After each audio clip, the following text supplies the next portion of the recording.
जय हिंद दोस्तों। आज का हमारा टॉपिक है परमाणु मॉडल यानी परमाणु संरचना में। आज हम डिस्कस करेंगे परमाणु मॉडल के बारे में। ये हमारा पार्ट 2 है। तो जो इस भाई बहन चैनल को सब्सक्राइब नहीं किया है वो सब्सक्राइब कर लें और साथ ही में बेल आइकन पर भी क्लिक कर लें ताकि आपको पल पल का नोटिफिकेशन मिलते रहें और इस वीडियो को ज़्यादा से ज़्यादा शेयर करें।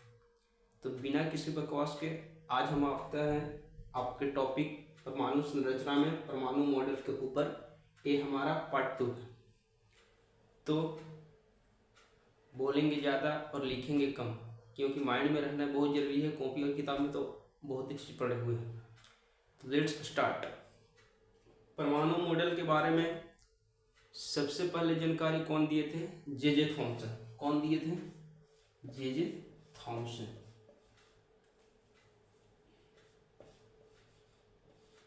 थॉमसन जी दिए थे। कौन दिए थे? जे थॉमसन जी ने सर्वप्रथम परमाणु मॉडल के बारे में जानकारी दिए थे और इन्होंने बताया कि परमाणु एक कैसा है? तरबूजे के समान है। कैसा है परमाणु? परमाणु तरबूजे के समान है।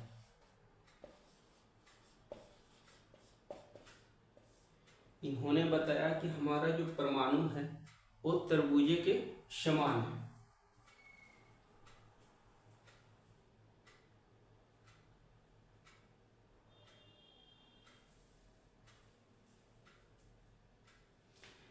तो परमाणु संरचना में हम आज परमाणु मॉडल का डिस्कस कर रहे हैं। तो परमाणु मॉडल की संरचना को जे थॉमसन जी ने दिए और इन्होंने बताया कि हमारा जो परमाणु है वो तरबूजे के समान है। इसीलिए इसको तरबूजे का मॉडल भी कह सकते हैं, क्योंकि जो जैसा रहता है उसी की तरह तो बोला जाता है। तो ये तरबूजा के समान है तो तरबूजा की तरह इसको बोला गया है। तो इसको हम इरेज कहते हैं। फिर उसके बाद आपको समझाने की कोशिश करते हैं। तो तरबूजा मान के चलिए ये तरबूजा हमारा है।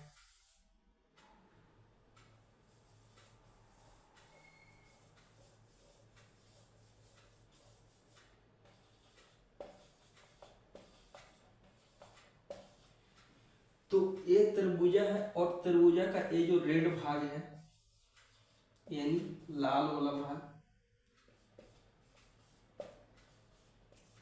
ये लाल वाला भाग को इन्होंने प्रोटॉन के रूप में गिनती की। किसके रूप में गिनती की? प्रोटॉन के रूप में गिनती की। क्यों गिनती की? क्योंकि ये धंसा हुआ है। धंसा हुआ का मतलब हमारा जो रेड भाग है वो धंसा हुआ है, इसलिए इन्होंने यानी फिक्स है, इसलिए उन्होंने इसको प्रोटॉन के रूप में गिनती की। और इसमें जो बीज है इसको हम बीज के रूप में देख रहे हैं इस वीडियो के माध्यम से। तो इसमें जो बीज है इसको इलेक्ट्रॉन के रूप में गिनती की है। किसके रूप में गिनती की है? इलेक्ट्रॉन के रूप में गिनती की है। इलेक्ट्रॉन के रूप में गिनती की है। यानी कहने का मतलब है कि हमारा जो तरबूजे का रेड भाग है उसको इन्होंने प्रोटॉन के रूप में गिनती की है। किसके रूप में गिनती की है? प्रोटॉन के रूप में गिनती की है। और इसके अंदर जो बीज होता है इसको इन्होंने इलेक्ट्रॉन के रूप में गिनती की। ठीक है, आगे की ओर हम चलते हैं।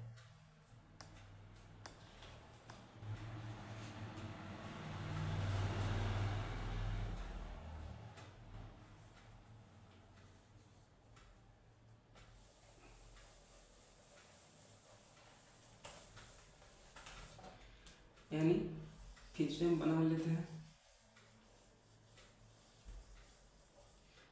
यानी रेड वाला भाग, रेड यानी लाल वाला भाग को इन्होंने किस चीज में गिनती की है? प्रोटॉन के रूप में गिनती की। प्रोटॉन के रूप में गिनती की। और इसमें जो ये डॉट डॉट भाग है इसको इन्होंने इलेक्ट्रॉन के रूप में गिनती की। के रूप में गिनती की, क्योंकि ये बिखरा हुआ है इसीलिए इन्होंने इलेक्ट्रॉन के रूप में गिनती की। लेकिन जो इन्होंने लाल वाला भाग को प्रोटॉन के रूप में गिनती की, ये वास्तविकता से भिन्न है, यानी वास्तविक रूप में, रियल रूप में नहीं है। यानी एक जो कहा जाता है ना कि मतलब एकदम सही, वो सही नहीं है। तो इसको हम इन्होंने रदरफोर्ड जे थॉमसन जी ने बताया कि मतलब ये हमारा जो प्रोटॉन है वो वास्तविकता से भिन्न है। तो हमारे जे थॉमसन परमाणु मॉडल में मुख्य रूप से यही बोले कि परमाणु जो है एक तरबूजे के समान है, इसीलिए इसको हम तरबूजे का सिद्धांत भी कह सकते हैं। और ये हमारे जे थॉमसन जी ने परमाणु मॉडल दिए थे। और ये जो तरबूजे में रेड भाग होते हैं, इसको इन्होंने प्रोटॉन के रूप में देखे। और जो हमारा ये इस तरह से डॉटेड, यानी उसके अंदर जो बीज होते हैं, तरबूजे के अंदर जो बीज होते हैं, उसको इन्होंने इलेक्ट्रॉन के रूप में गिनती किए, क्योंकि ये बिखरे हुए थे। लेकिन इन्होंने ये भी बोला कि हम जो प्रोटॉन को गिनती किए हैं, लाल वाले भाग को प्रोटॉन के रूप में गिनती किए हैं, ये वास्तविक नहीं है, this is not real, this is fake. तो इन्होंने इतना तक बताया। अब इसी के बीच एक आते हैं हमारे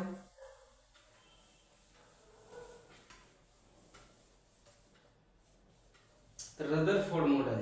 कौन आते हैं? रदरफोर्ड मॉडल, यानी एटॉमिक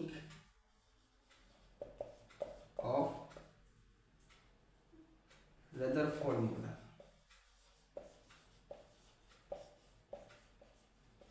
रदरफोर्ड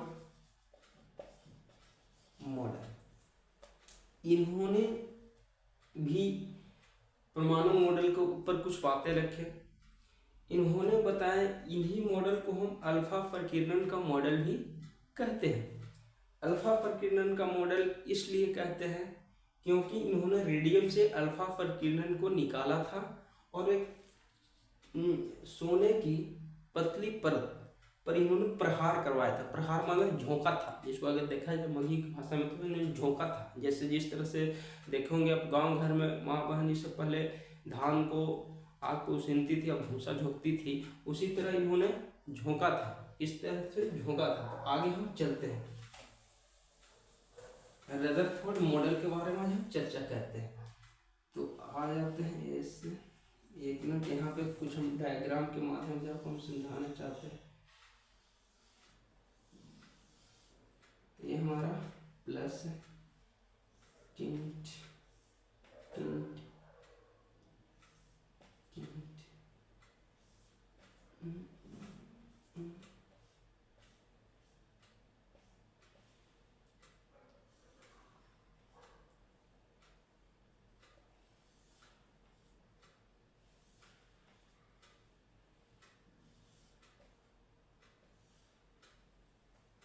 थोड़ा सा हम बड़ा ले लेते हैं ताकि आपको समझने में सही हो।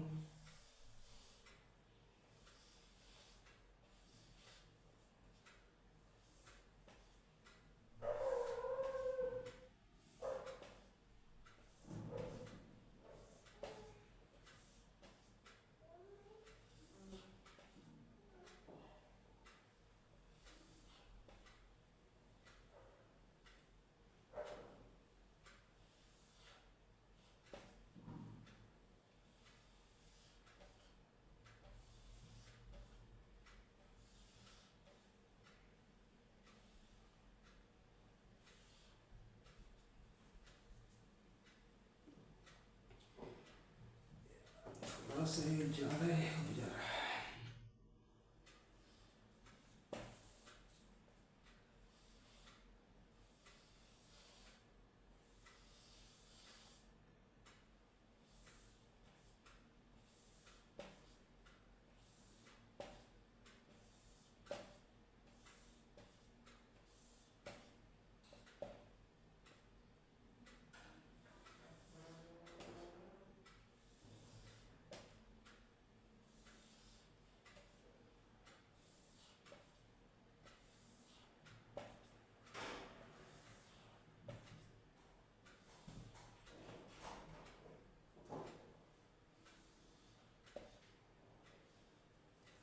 हाँ, तो आज अब हम चर्चा करते हैं। रदरफोर्ड मॉडल जी ने बताया ये सब अल्फा है, अल्फा।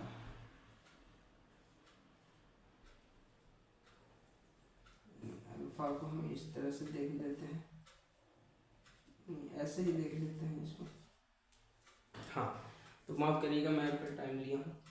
तो रदरफोर्ड मॉडल जी ने कहा कि इसको इन्होंने एक चांदी का परत लिया और इस पर इन्होंने अल्फा किरणों को बौछार किया, प्रहार किया। तो इन्होंने कुछ चीज को गेस किया, यानी अगर मैं फिर से दोहरा देना चाहता हूँ, रदरफोर्ड मॉडल को अल्फा प्रकीर्णन का मॉडल भी कहते हैं, क्योंकि अल्फा प्रकीर्णन को इन्होंने रेडियम से प्राप्त किया था। तो अल्फा प्रकीर्णन को इस चांदी के परत पर इन्होंने प्रहार किए और इसमें से कुछ उन्होंने गेस किए, यानी रीड किए और देखे और समझे। तो इन्होंने सबसे पहले ये देखे कि अगर हम अल्फा प्रकीर्णन से इस चांदी की परत पर अगर हम प्रहार करते हैं तो ये डायरेक्टली मतलब ये देखिए निकल रहा है, यानी इधर से डाल रहे हैं तो इधर से निकल रहा है, इधर से डाल रहे हैं तो इधर से निकल रहा है।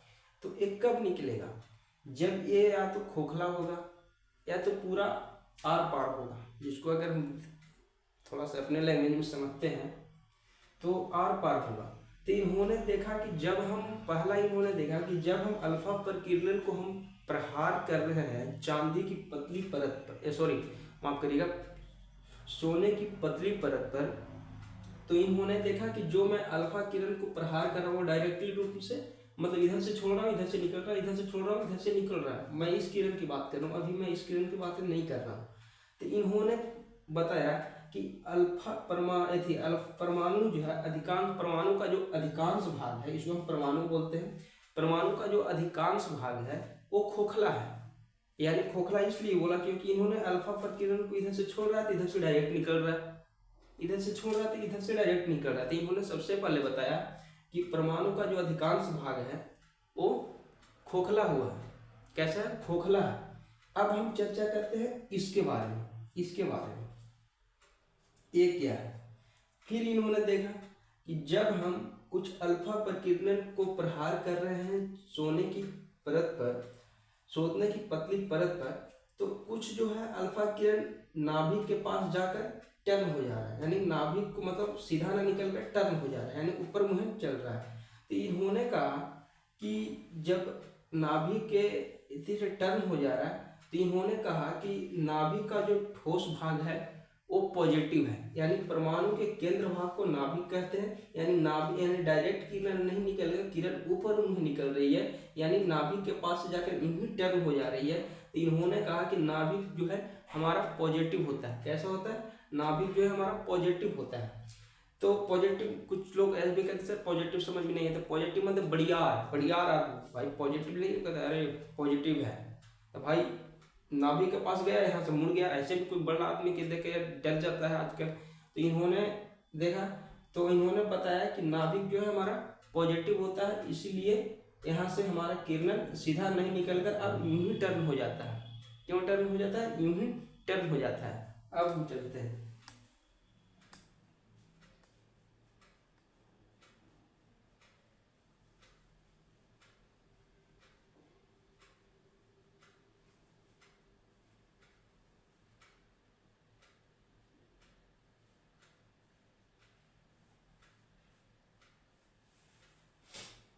सॉरी माफ करिएगा, यूं ही टर्न हो जाता है। तो इन्होंने ही मतलब बताया, यानी दो बातें बताई। फर्स्ट में बताई कि परमाणु का जो अधिकांश भाग है खोखला होता है, क्योंकि जब अल्फा किरण को हम बौछार करवाते हैं तो ये यहाँ से डालते हैं तो यहाँ से डायरेक्ट निकलते जाता है। तो इन्होंने अधिकांश भाग को खोखला बताया। दूसरे भाग में इन्होंने बताया कि जब हम अल्फा किरण को पुनः जब हम वार करवाते हैं सोने की परत पर, तो नाभिक के पास जाकर यूं ही टर्न हो जाता है। क्या होता है? यूं ही टर्न हो जाता है। तो इसीलिए इन्होंने बताया कि नाभिक जो है हमारा धनात्मक है, यानी धनात्मक तो पॉजिटिव है, पॉजिटिव मतलब बढ़ियार है। इन्होंने यही पाया। अब उसके बाद एक देखिएगा, यहाँ से एक ए भी निकल रहा है। क्या निकल रहा है? एक ए भी निकल रहा है, ए भी निकल रहा है। तो इन्होंने थर्ड टाइम जब इन्होंने इस पर एक्सपेरिमेंट किया तो इन्होंने देखा कि जब हम कोई अल्फा किरण को नाभिक के पास छोड़ रहे हैं तो यहाँ से ये वापस हो जा रहा है। क्या हो रहा है? यहाँ से जाकर वापस हो जा रहा है। वापस होने के कारण इन्होंने मध्य भाग, जब इन्होंने 20,000 कितने ऐसे 20,000 जब अल्फा प्रकीर्णन की इन्होंने बौछार करवाया, तब क्या करवाया? बौछार करवाया, तो नाभिक के पास से जाकर टर्न हो जा रहा है। तो जब ये टर्न हो जा रहा है तो इन्होंने ये बताया कि ये तो मतलब अविश्वसनीय है। क्या है? अविश्वसनीय है। और इन्होंने बताया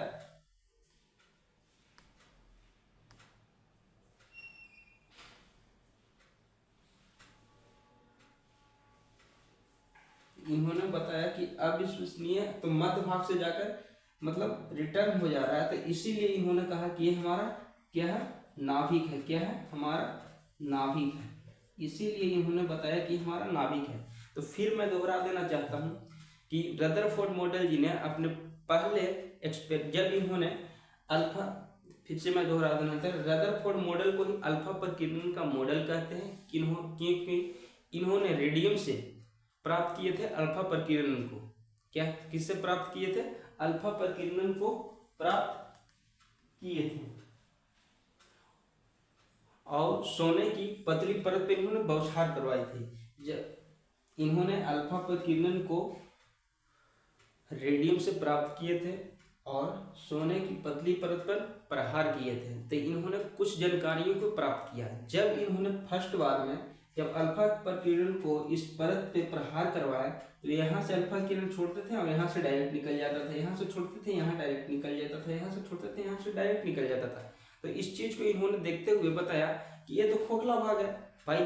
जब हम एक चीज देखें, अगर मान के चलिए कि ये है और यहाँ से छोड़ रहे हैं तो यहाँ से डायरेक्ट निकल रहा है, यानी यहाँ से छोड़ रहे हैं यहाँ से डायरेक्ट निकल रहे हैं, यहाँ से छोड़ रहे हैं, तो एक कब होगा? एक कंडीशन कब क्रिएट होगा? जब एक कंडीशन तभी तो क्रिएट होगा जब या तो खोखला या तो इसके बीच में कुछ है ही नहीं, तभी तो होगा। तो इस फर्स्ट बार में इन्होंने इस चीज को गेस किया और बताया कि परमाणु का जो अधिकांश भाग होता है वो खोखला होता है। उसके बाद दूसरे बार में इन्होंने एक्सपेरिमेंट किए, तो जब अल्फा प्रकीर्णन को यहाँ से छोड़ते थे तो नाभिक के पास से जाकर विचलित हो जाता था। विचलित मतलब तिरछी निकल जाता था, तिरछी मतलब कट मार के निकल जाता था। बहुत तेज है, तो कट मार के निकल जाता था। तो इन्होंने देखा कि जब यहाँ से एक कट मार के निकल जाता था, मतलब एक कट मार के निकलता था, तो इन्होंने बताया कि बीच वाला भाग से विचलित हो जाता था। इन्होंने कहा कि बीच वाला भाग को पॉजिटिव रूप में लिया। क्या? यानी इसके मध्य वाले भाग को इन्होंने पॉजिटिव रूप, पॉजिटिव का मतलब ऐसे भी होता है कि मतलब बढ़ियार, तो बढ़ियार के रूप में लिया। ऐसे भी भाई देखा अल्फा को, अरे यहाँ कोई है, तो मौजूद आदमी के सामने ऐसे भी कोई नहीं जाता है। अगर देखते हैं तो मैं सारा लैंग्वेज यूज करता हूँ आपको समझाने के लिए, इन्होंने पॉजिटिव रूप में लिया। फिर उसके बाद अगर 20 कम से कम 20,000, कितने? 20,000 ऐसे प्रकीर्णन अल्फा प्रकीर्णन को पुनः, यानी थर्ड बार में इन्होंने क्या देखा कि जब हम 20,000 ऐसे मतलब प्रकीर्णन अल्फा प्रकीर्णन को ये करते हैं, तो उसमें से कुछ भाग जो है से नाभिक के पास से जाकर यूं ही रिटर्न हो जाता है, यानी यहाँ से गया नाभिक के पास से रिटर्न हो जाता है। तो इस कंडीशन में इन्होंने देखा और इन्होंने बताया कि ये चीज क्या है? नाभिक है। यानी थर्ड एक्सपेरिमेंट में इन्होंने देखा कि ये क्या है? एक नाभिक है। क्या है? नाभिक है।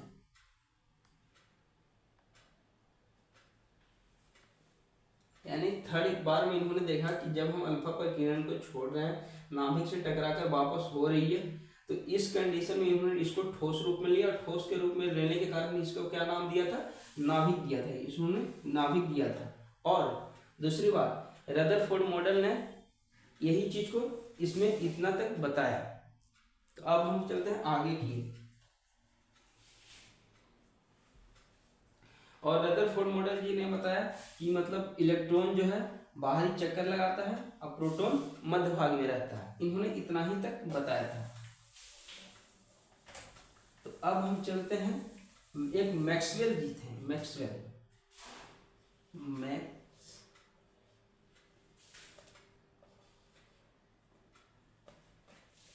माफ करिएगा,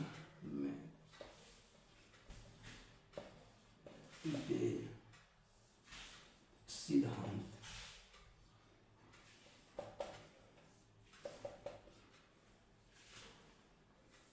मैक्सवेल सिद्धांत को एक हमारे कौन आए थे? पहले आया है जे थॉमसन, उसके बाद आया रदरफोर्ड, अब उसके बाद आया है सी नंबर पे हमारे मैक्सवेल सिद्धांत दिया है। यानी मैक्सवेल ने कुछ अपने सिद्धांत दिया, मतलब अपना मत होता है, मतलब हाँ मेरा विचार ये है, मैं तो नहीं ये ऐसे है, ये ऐसे है, मतलब इसी तरह के बहुत सारे हैं। तो इन्होंने जो सिद्धांत दिया, इनके सिद्धांत को हम विद्युत चुंबकीय सिद्धांत भी कहते हैं। यानी क्वेश्चन डायरेक्ट हिट करता है कि विद्युत चुंबकीय सिद्धांत किसने दिया था, तो विद्युत चुंबकीय सिद्धांत जो दिए थे ये मैक्सवेल साहब ने दिए थे। और इन्होंने कुछ और चीज बताया कि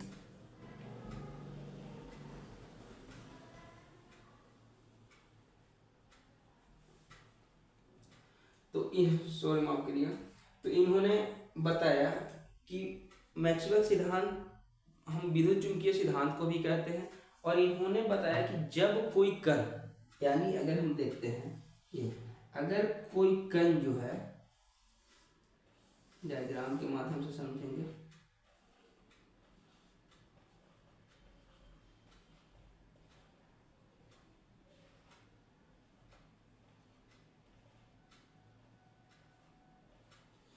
जब कोई कण, यानी जब कोई कण अगर वृत्तीय मार्ग में चक्कर लगाता है तो ऊर्जा का उत्सर्जन करता है। क्या करता है? उत्सर्जन करता है। अब एक चीज बताओ, ऊर्जा उत्सर्जन का मतलब कुछ होता है, यानी ऊर्जा निकलता है। तो जब इससे अब मान के चले कि कभी आप सोए हुए हैं, अब सुबह उठ के दौड़ नहीं गए, तो जब दौड़ते हैं तो हफ्ते है ना, तो क्या वो होता है, हमारा ऊर्जा निकलता है, यानी बाहर ऊर्जा निकलता है। अब वो कब निकलेगा? जब हम चक्कर लगाएंगे, चाहे ग्राउंड का चक्कर लगाएं, कुछ चाहे कुछ और चीज का चक्कर लगाए, चक्कर लगाने पर ही तो ऊर्जा निकलेगा। अब बैठे बैठे ऐसे भी देखते हो कोई बैठे बैठे खाता है तो एकदम मोटा हो जाता है, तो उसमें से ऊर्जा निकल रहा है, तो ऊर्जा अब अंदर अंदर कोस रहा। तो इनका कहने का मतलब था कि जब कोई कण अगर वृत्तीय मार्ग में चक्कर लगाता है तो ऊर्जा का उत्सर्जन करता है, यानी ऊर्जा निकलता है। तो इसीलिए इन्होंने कहा कि इलेक्ट्रॉन जो है चक्कर लगाता है तो इलेक्ट्रॉन ऊर्जा का उत्सर्जन करते हैं। तब एक चीज बताइए कि अगर ऊर्जा का उत्सर्जन करेंगे तो ऊर्जा तो खत्म भी तो होगा ना भाई। तो इलेक्ट्रॉन क्या करता है, घूमते घूमते घूमते घूमते जिस दिन अगर नाभिक में गिर गया, अगर चक्कर लगाते लगाते गिर गया, यानी गश्ती मार दिया, गश्ती मतलब बेहोश हो गया, खूब चक्कर लगा रहा था तो बेहोश हो गया, तो परमाणु का अस्तित्व क्या हो जाएगा? समाप्त हो जाएगा। भाई जब गिर जाएगा तो गिर जाने के बाद कुछ होता है, बचते नहीं करता है। तो इन्होंने कहा कि जब कोई कण, फिर से मैं दोहरा रहा हूँ, मैं ये सारे लैंग्वेज आपको समझाने के लिए यूज करता हूँ, माफ करिएगा।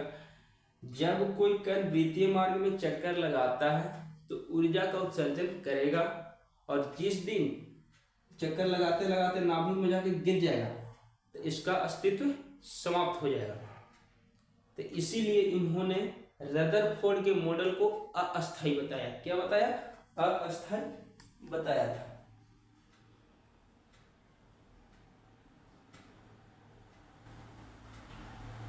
हाँ, तो इसीलिए मैक्सवेल सिद्धांत के अनुसार, मात्र मतलब एक ही का मैक्सवेल सिद्धांत एक ही है। मैक्सवेल सिद्धांत को हम विद्युत चुंबकीय सिद्धांत भी कहते हैं, क्योंकि जब कोई इलेक्ट्रॉन बाहरी कक्षा में चक्कर लगाता है तो ऊर्जा का उत्सर्जन करेगा, और ऊर्जा का उत्सर्जन करते करते जिस दिन इसमें गिर जाएगा, यानी यहाँ जाकर सेंटर पॉइंट पे गिर जाएगा, तो उसका अस्तित्व समाप्त हो जाएगा। इसीलिए मैक्सवेल सिद्धांत जी ने बताया, यानी मैक्सवेल जी ने बताया कि रदरफोर्ड का जो परमाणु मॉडल है वो अस्थायी है। अब हम चलते हैं आगे की, चौथे नंबर की ओर। एक इसके बाद एक आते हैं बोर-बरी मॉडल। कौन आते हैं? डी नंबर पे बोर-बरी मॉडल। इन्हीं को हम नील्स बोर भी बोलते हैं, नील्स बोर। माफ करिएगा थोड़ा सा हिंदी में अगर गलती हो लिखने में, तो मॉडल, बोर-बरी मॉडल को ही हम क्या बोलते हैं? नील्स बोर मॉडल बोलते हैं, नील्स बोर मॉडल।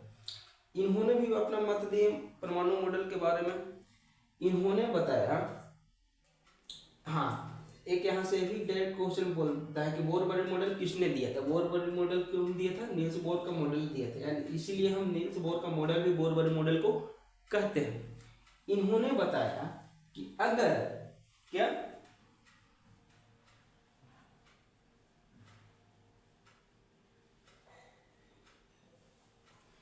इन्होंने ही बताया था कि अगर कोई कण, सबसे पहले ये समझाने के पहले इन्होंने कुछ और भी बात बताया था। इन्होंने ही बताया था कि परमाणु में एक नाभिक होता है और इलेक्ट्रॉन जो है चक्कर लगाता है, यानी नाभिक होता है और इलेक्ट्रॉन जो है चक्कर लगाता है। सबसे पहले इन्होंने यही बताया था। बोरबरी मॉडल में इसको नाभिक बोलते हैं और इसको इलेक्ट्रॉन बोलते हैं, इलेक्ट्रॉन बोलते हैं। तो इन्होंने बताया कि परमाणु के केंद्र में जो एक भाग होता है, ये जो भाग होता है उसको नाभिक बोलते हैं और इलेक्ट्रॉन जो है चक्कर लगाते हैं। इन्होंने बताया कि जब कोई इलेक्ट्रॉन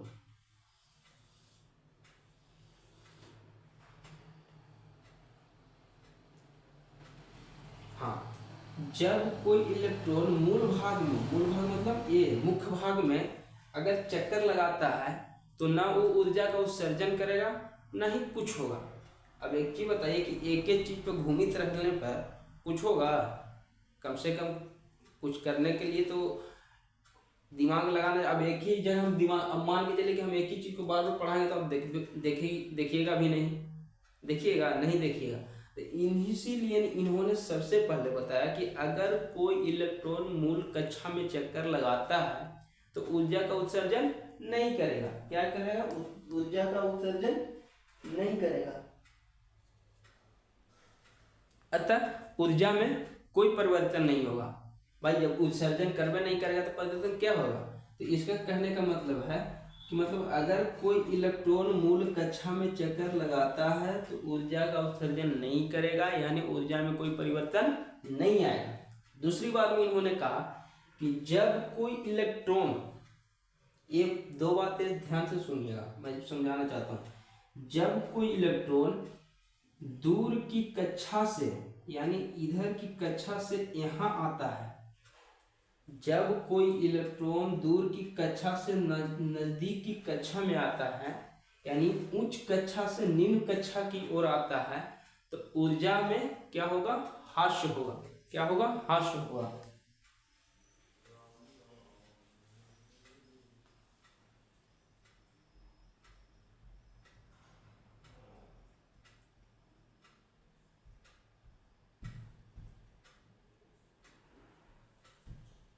क्या होगा? ऊर्जा का ह्रास होगा। ह्रास अब क्यों होगा? क्योंकि एक चीज बताइए कि अगर हम यहाँ से यहाँ आते हैं, यानी यहाँ से यहाँ आते हैं, तो ऊर्जा का ह्रास का मतलब होता है कमी। ह्रास मतलब क्या होता है? कमी, यानी कमी होगा, यानी ऊर्जा में कुछ नहीं होगा। तो इसीलिए इन्होंने बोला कि अगर कोई कण चक्कर लगाते लगाते अपने बाहरी वाले कक्षा से नजदीक वाले कक्षा, यानी उच्च कक्षा से निम्न कक्षा में आता है, तो ऊर्जा का ह्रास होगा, यानी ऊर्जा का कमी होगा। फिर इन्होंने बताया कि अगर कोई कण यहाँ से यहाँ आता है, यानी निम्न कक्षा से उच्च कक्षा में आता है, तो ऊर्जा को ग्रहण करेगा। क्या करेगा? ग्रहण करेगा, यानी उसको एक्सेप्ट करेगा। क्या करेगा? एक्सेप्ट करेगा।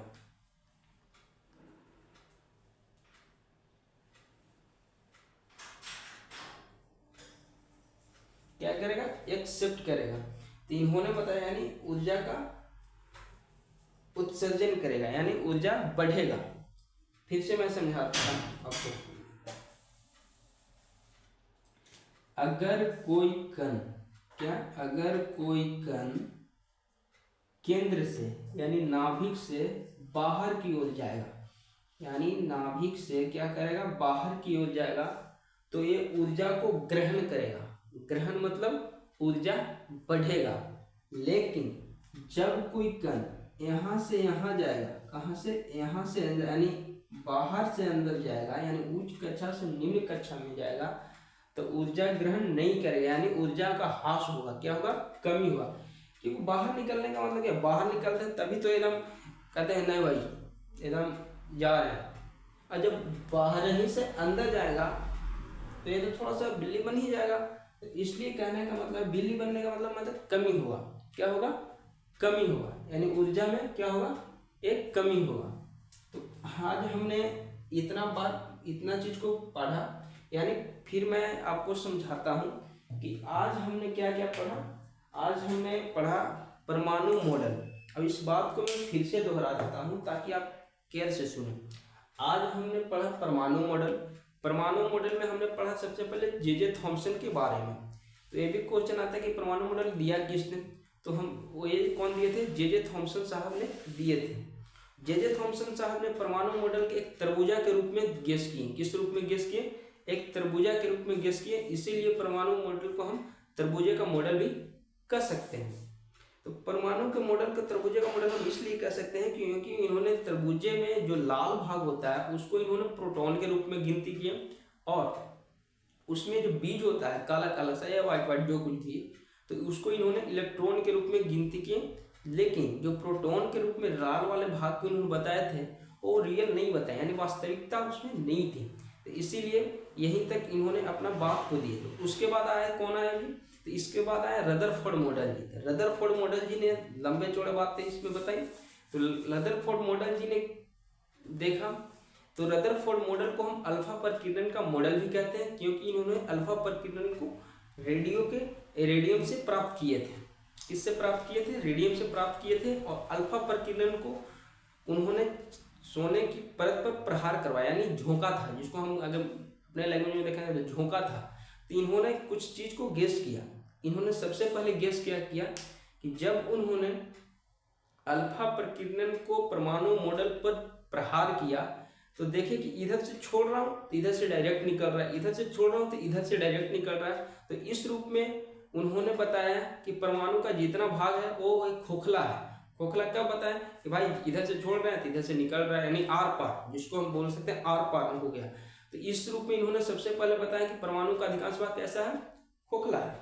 फिर इन्होंने प्रहार करवाया। जब इन्होंने प्रहार करवाया तब परमाणु के नाभिक से न निकलकर नाभिक के बाद जाकर यूं ही टर्न हो जा रहा है। क्या हो जा रहा है, यूं ही टर्न हो जा रहा है, यूं ही टर्न हो जा रहा है, यानी नाभिक जो सीधा कण नहीं निकलकर अब यहाँ नाभिक से जा रहा है, यूं ही टर्न हो जा रहा है, यहाँ से जाकर यूं ही टर्न हो जा रहा है। तो इस कंडीशन में इन्होंने ठोस भाग को क्या बताया कि मतलब ये जो भाग है ये पॉजिटिव है। पॉजिटिव का मतलब भाई कि जो कोई बड़ियार आदमी है, बड़ियार का मतलब डर से कोई उसके पास न जाए। तो दूसरा रूप में इन्होंने क्या देखा कि जब हम अल्फा प्रकीर्णन को छोड़ते हैं तो नाभिक के पास जाकर विचलित हो जाता है। विचलित मतलब तिरछी निकल जाता है, कट मार के निकल जाता है। तो इस कंडीशन में इन्होंने बीच वाले भाग को रदरफोर्ड मॉडल जी ने क्या बताया कि जो है मतलब ठोस रूप में होता है, यानी पॉजिटिव है। फिर इन्होंने कम से कम 20,000 अल्फा प्रकीर्णन को प्रहार करवाया। तो नाभिक के पास से कुछ अल्फा प्रकीर्णन जाकर यूं ही रिटर्न हो जा रहा है, यानी नाभिक के पास यहाँ से गया और ऐसे रिटर्न हो गया, यहाँ से गया और ऐसे रिटर्न हो गया। तो इस कंडीशन में इन्होंने केंद्र भाग को नाभिक बताया था। क्या बताया था, नाभिक बताया था।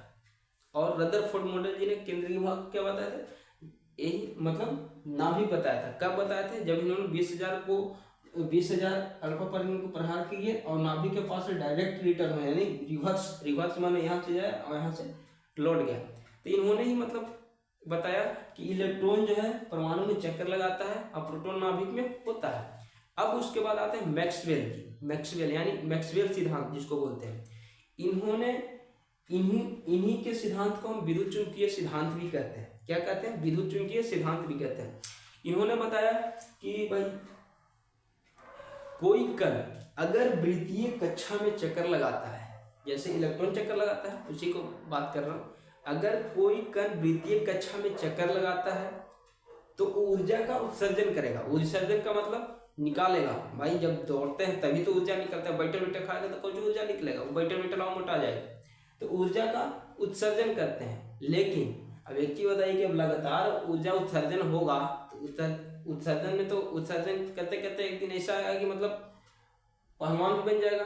पहलवान कहने का मतलब कि अगर कोई इलेक्ट्रॉन वृत्तीय कक्षा में चक्कर लगाता है और लगाते लगाते जाके नाभिक में गिर गया, यानी ग्राउंड में दौड़ लगाते लगाते गिर गया, यानी गश्ती मार दिया। तो उसी तरह अगर कोई इलेक्ट्रॉन नाभिक की परमाणु के बाहरी कक्षा में चक्कर लगाते लगाते नाभिक में गिर जाता है तो ऊर्जा धीरे धीरे समाप्त हो जाएगा। भाई जब गिर ही गया तो वो समाप्त हो गया, जान जाओ। और क्या, जब दौड़ते रहेंगे तब ना होगा। तो जब ऊर्जा ऊर्जा जो होता है समाप्त हो जाता है, तो और इससे इसका अस्तित्व भी खत्म हो जाएगा। जब हम काम करने न करेंगे और कुछ होगा ही नहीं तो उसका अस्तित्व रहता है। ऐसे भी लोग कहता है कि मतलब पृथ्वी पर जो कुछ नहीं करता वो बोझ के समान होता है। तो सेम कंडीशन उसी तरह है। परमाणु मॉडल में मैक्सवेल सिद्धांत ने यही बताया। परमाणु मैक्सवेल सिद्धांत को विद्युत चुंबकीय सिद्धांत भी कहते हैं, क्योंकि इन्होंने बताया कि जब कोई वृत्तीय कक्षा में चक्कर लगाता है तो ऊर्जा का उत्सर्जन करता है, चक्कर लगाते लगाते लगाते लगाते चक्कर नाभि में गिर जाता है, इसका अस्तित्व समाप्त हो जाता है। क्या होता है? अस्तित्व जो समाप्त हो जाता है। तो इसलिए इन्होंने रदरफोर्ड मॉडल को अस्थायी बताया था। क्या बताया था? क्वेश्चन यहाँ से डायरेक्ट हिट होता है कि रदरफोर्ड मॉडल को किसने अस्थायी बताया था। तो हम याद करेंगे मैक्सवेल जी को। अब उसके बाद हम आते हैं बोर-बरी मॉडल। बोर-बरी मॉडल भी बहुत ही महत्वपूर्ण है। बोर-बरी मॉडल को हम नील्स बोर मॉडल भी कहते हैं, क्योंकि इन्होंने बहुत सारे जानकारियां दी थी और इन्होंने ही बताया था इलेक्ट्रॉन चक्कर लगाता है, प्रोटॉन नाभिक में रहता है। तो इन्होंने सबसे पहले बताया कि जब कोई इलेक्ट्रॉन अपन मूल कक्षा में घूमित रहे, माने न बढ़े न घटे, तो जब वो मूल कक्षा में घूमते रहेगा तो न ऊर्जा का उत्सर्जन करेगा न कुछ करेगा, यानी फिक्स रहेगा, माने कोई काम में लायक नहीं रहेगा। उनका कहने का मतलब ये था। लेकिन जो दो बातें बताई थे बोर-बरी मॉडल में वो बहुत ही महत्वपूर्ण है कि जब कोई इलेक्ट्रॉन बाहर की कक्षा से नाभिक की ओर जाए, यानी उच्च से निम्न की ओर जाए, जिसको हम बोलते हैं घटते क्रम। अगर जब कोई इलेक्ट्रॉन बाहर की कक्षा से नाभिक की कक्षा में जाए तो ऊर्जा का उत्सर्जन नहीं करेगा, यानी ऊर्जा का ह्रास होगा। ह्रास का मतलब कमी होगा। जब कोई इलेक्ट्रॉन बाहर की कक्षा से नाभिक की कक्षा की ओर जाता है तो ऊर्जा का ह्रास होता है, यानी कमी होता है ऊर्जा का। आप बोलेंगे सर ह्रास कैसे होता है? तब एक चीज बताइए कि अगर हम बाहर से अंदर की ओर जाते हैं तो हमारा जो सर्कल है तो कमी होता है ना। यहाँ 1 है, 2 है, 3 है, 4 है, 5 है। अब नाभिक के लगे हुआ सर्कल है, जब कक्षा है ये नहीं है तो वहां तो कमी होगा, धीरे धीरे कमी होगा। लेकिन जब कोई इलेक्ट्रॉन नाभिक से दूर की कक्षा में जाता है, यानी नाभिक से ऊपर जाता है, यानी सर्कल, यानी अगर इसको देखें कक्षा की संख्या अगर बढ़ेगा, बस एक चीज याद रखना है, अगर कक्षा की संख्या बढ़ेगा, अब कोई इलेक्ट्रॉन नाभिक से अगर ऊपर की ओर जाता है तो इसमें ऊर्जा का उत्सर्जन होगा, यानी ऊर्जा बढ़ेगी। क्या होगा? ऊर्जा बढ़ेगी।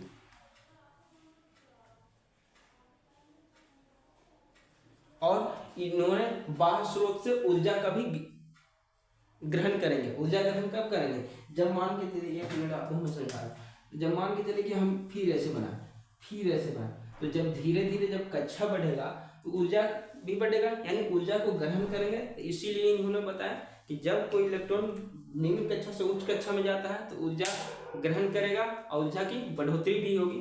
तो मैं उम्मीद करता हूँ कि ये आपको वीडियो बहुत ही फायदेमंद होगी। और आज हमने पार्ट 2 चर्चा की है, इसके अगले दिन आज हम पार्ट 3 चर्चा करेंगे। तो काफ़ी लंबी वीडियो हो जाएगी। और मैं फिर बोल रहा हूँ कि ये जो चैप्टर है बहुत ही लंबा चैप्टर है, इसलिए एक दिन में पॉसिबल, 2 दिन में पॉसिबल नहीं है। मैं छोटे छोटे बांटता हूँ, यानी छोटा पैकेट बड़ा धमाका करने के चक्कर में रहता हूँ। चक्कर मतलब हमको इलेक्ट्रॉन मत समझिएगा कि हमको चक्कर में रहते हैं, मतलब देने के भी रहते हैं, सोच में रहते हैं। लेकिन आप लोग जरूर कमेंट में बताइएगा कि हमने इस वीडियो में क्या गलती किया, ताकि मैं फिर से सुधार सकूं। और आज का आपका टॉपिक मैं यही समाप्त करता हूं। जय हिंद, जय भारत। सब अपने पढ़ाई में मस्त रहिए। भगवान आपकी मनोकामना पूर्ण करें। Thank you.